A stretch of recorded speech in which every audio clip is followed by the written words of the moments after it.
Dallas continue to build their empire in Call of Duty League, winning their first tournament of the season. Emily Rand was there in Los Angeles. Yes, there was a Battle of LA. Optic Gaming looked great this weekend. Certainly wasn't enough. Top three teams, even at the beginning of the season, Emily, they remain the top three teams, really, in Atlanta, Chicago, and Dallas. But when you look back on the weekend, Emily, and Dallas finally getting a championship win under their belt, how impressive did they look to you?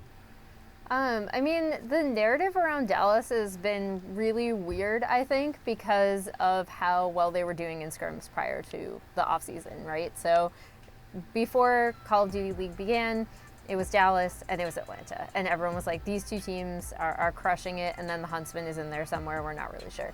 And then the patch hit before Minnesota. Dallas really kind of fumbled in that first weekend, and then Atlanta kind of rose up. So there was like a really weird narrative around Dallas that I'm not sure was fair, because it has only been like 5 weeks since that happened, and Dallas has already won a championship.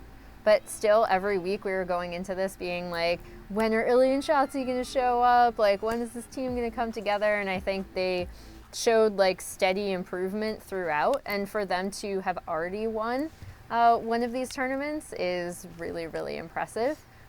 So I mean, shout outs to Dallas. Right now it looks like we kind of have a three-way tie. Like, if I had to put teams in tiers, it'd be Atlanta, Chicago, and Dallas all in the same tier because they've had very similar performances, and then the Rokkr right below them. I do also think this past weekend we had two of our best Call of Duty series thus far this year with both Rokkr series. So the Rokkr taking on Atlanta and kind of getting revenge for their 5-map loss in Atlanta, getting a 5-map win in LA. And then the Rokkr taking on Dallas in the final, which also went to 5 rounds. So to update everybody on the pro standings, Atlanta, Chicago tied at 90 points. This is for the entire season, of course. Dallas at 80 points with the championship win this past weekend. And like Emily said, really, Minnesota pairs Florida in hot pursuit. Minnesota topping that tier with 70 points. But Minnesota, we were even talking about it off the air, Jacob. Minnesota looks, between the fan base and how great it is and how much support there is even in the city of Minneapolis for this team with the watch parties that go on every single tournament, and also their performances, Jacob. It's been very impressive. Yeah, they are the real deal. Minnesota has certainly sort of shown that it is I would definitely put it above the likes of Florida, who are in that same sort of bracket standing in Paris as well. That to say, like, they are competitive. I hate the word dark horse. I think it's a stupid sports term. But why?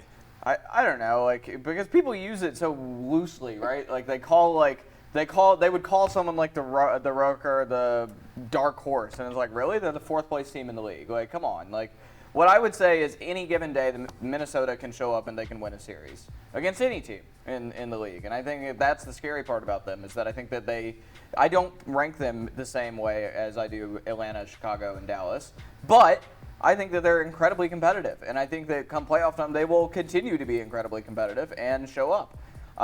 They've been consistent with that throughout the home series that we've been able to see. I think that they will continue to be consistent with that. They are one of my favorite teams to watch right now in the Call of Duty League, and I think that is because the way that they play, they make you think that they have a good shot every single time. And I think that that's what's really exciting about them, and to see them get a little bit of revenge on the Atlanta FaZe this weekend was nice. It was nice to keep the league competitive, because I think it would be a little bit boring if the FaZe just ran everybody over forever.